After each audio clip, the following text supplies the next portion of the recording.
திருவண்ணாமலை வஉசி நகரில் டிசம்பர் 1ஆம் தேதி, அதாவது நேற்று முன்தினம் பார்த்தோம்னா, இங்கே இருக்கக்கூடிய இந்த மலை பகுதியிலிருந்து ஒரு ராட்சத பாறை சரிஞ்சு விழுந்தது மட்டும் இல்லாமல் மண் சரிவு ஏற்பட்டு ஒரு வீடுக்குள்ளே முழுவதுமாக மண்ணானது சேர்ந்துச்சு.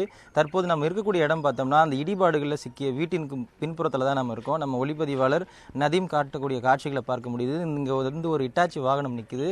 அதாவது நேற்றைய தினம் அந்த 7 பேர் மீட்கக்கூடிய பணியில் நேற்று காலையிலிருந்து தேசிய பேரிடர் மீட்பு படை குழுவினர் மட்டும் இல்லாமல் தீயணைப்பு துறையினர் மற்றும் தமிழக STF இவங்கெல்லாம் ஈடுபட்டு இருந்தாங்க. இருந்தாலும் மாலை வரைக்குமே எந்த உடல்களையும் கண்டுபிடிக்க முடியாத சூழல்ல, ஏன்னா அந்த பகுதியில் பெரிய பெரிய பாறைகள் எல்லாம் இருந்தது. அது மட்டும் இல்லாமல் இந்த சேறு அளவுக்கு அதிகமாக இருக்கிறதுனால அவங்களால ஹியூமன் சோர்ஸ் அந்த மேன் பவரால் எடுக்க முடியல. மேலும் அந்த பாறைகளை கிட்டத்தட்ட பார்த்தோம்னா, குறிப்பாக சொல்லணும்னா நேற்று காலையில் ஒரு 9 மணிலிருந்து ஒரு 12 மணி வரைக்கும் கிட்டத்தட்ட ஒரு 3 மணி நேரம் போராடி இந்த பகுதியில் இருந்த அந்த வீட்டுக்கு மேல் பகுதியில் இருந்த ஒரு பாறையை அகற்றினாங்க. தற்போது நம்மளால் நேரடியாக காட்சிகளை பார்க்க முடியுது. அதாவது 5 பேரோட உடல்களை இந்த பள்ளத்திலிருந்து தான் மீட்டிருந்தாங்க. எஞ்சிருக்கக்கூடிய 2 பேர் உடல், அதாவது இந்த மீட்கப்பட்டவங்களோட விவரம்னு பார்த்தோம்னா, ராஜ்குமாரோட பையன் கௌதம் வயசு 9, சரவணனோட பாப்பா ஒரு ரம்யா 12 வயசு, மஞ்சுநாதன் என்பவரோட மகள் வினோதினின்னு சொல்லி 14 வயசு, ராஜ்குமாரோட மனைவி மீனா அவங்களுக்கு 26 வயசு, சுரேஷோட மகள் அதாவது மகான்னு சொல்லி 12 வயசு, மொத்தம் 5 பேரை மீட்டிருக்காங்க. அதாவது தற்போது வரைக்கும் நேற்று இரவு இந்த NDRF குழுவோட துணை கமாண்டன்ட் ஸ்ரீதர் நம்ம கிட்ட சொல்லியிருந்தாரு.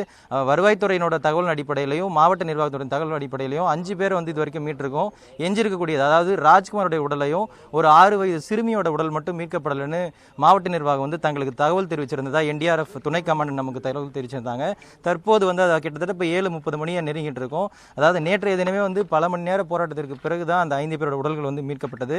தற்போது இந்த பகுதிக்கு இந்த NDRF குழு மட்டும் இல்லாமல் தீயணைப்பு துறையினர் மற்றும் கமாண்டோஸ் தமிழ்நாடு STF இவங்கெல்லாம் இந்த பகுதிக்கு தற்போது இந்த வீட்டுக்குள்ள இருக்கிறது, அதாவது இடிபாடுகளில் சிக்கி இருக்கக்கூடிய வீட்டுக்கு முன்னாடி அந்த வீட்டுக்குள்ள முழுவதுமா பாறை மற்றும் மண்ணால் நிரம்பி இருக்குது. அந்த மண்ணை எப்படி அப்புறப்படுத்தலாம் அப்படிங்கறது தற்போது NDRF குழு மற்ற குழு மீட்பு குழுக்களோட சேர்ந்து ஆலோசனை பண்ணிட்டு இருக்காங்க. இந்த மண்ணை அப்புறப்படுத்துறதுக்கு உள்ள ஒரு பெரிய பாறை இருக்கிறதா தற்போது அவங்களோட ஆய்வுல தெரிய வந்திருக்கு. மேலும் இந்த பணிக்காக மோப்பநாயம் கொண்டு வந்திருக்காங்க. தேவைப்படும் பட்சத்தில் அந்த ரூபி மற்றும் மிர்சி இந்த 2 மோப்பநாயை பயன்படுத்திருக்காங்க. இந்த பணியானது எவ்வளவு நேரம் நீடிக்கும்னு தெரியல. ஒருவேளை இப்ப நம்ம நிற்கக்கூடிய வீட்டுக்கு அடியில் இருக்கக்கூடிய மண்ணை தான் இவங்க வெளியேற்ற போறாங்க.